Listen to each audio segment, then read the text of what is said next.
In this video we're going to be looking at multiplying and dividing fractions. Here are some examples. I'm going to use the first one to kind of give us a concept of what multiplying fractions is all about. So we've got 3/4 times 2/7. So if we imagine 3/4, if I draw a box and I divide it into 4 equal pieces, and we have 3/4 here, so I'll colour the 3/4 that we want in blue, and we need to find 2/7 of those 3/4. That's what it's asking here. 3/4 times 2/7. So if I split this, our 3/4 into sevenths, so I'm gonna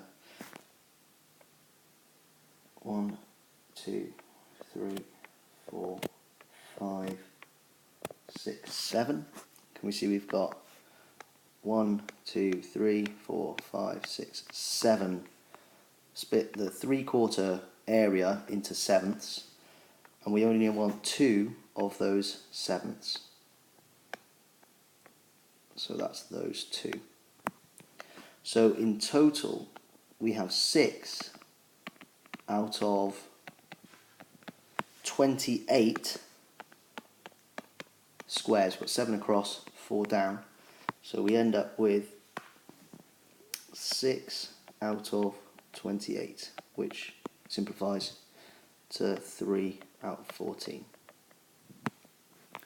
The way that you do this is just by, without having to draw the diagram, is just by multiplying the numerators and multiplying the denominators. And then if you can simplify, you simplify. With some other ones, like this second question,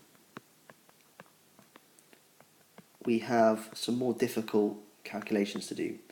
9 times 14, 7 times 12, they're not always the easiest ones to do, especially that 9 times 14. So what you can do instead is you cross cancel, so you can cancel diagonally between them.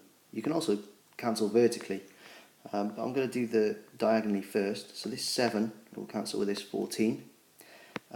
So dividing them both by 7, this will give me 1 and this will give me 2. And if I divide this 9 and 12 both by 3, I'll end up with a 4 and a 3. And also then these two vertically, 4 over 2 cancels down to make 2 over 1. And then I just need to multiply what's left. So I do 1 times 2, which is much easier. So 1 times 2 is 2, and 3 times 1 is 3. So the answer to that one is 2/3. And same idea for the last one. So we've got 9 over 12 times 5/3. So 9 and 3 will cancel if we divide them both by 3. So this will give me 1, and this one will give me 3. And then I can also cancel this 3 with this 12. If I divide them both by 3, I'm going to get 4 and 1. So 1 times 5 is 5, and 4 times 1 is 4. So I get 5 over 4. And if you want to write that as a mixed number, 5/4 will leave us with 1 whole and 1/4. Let's move on now to dividing fractions. So this time, again, I'm going to use the first question to help explain the concept. We have 3/4, so I'll divide this up into 3/4. It's not quite quarters. Here we go. 3/4. I'll colour them in. 1, 2, and 3.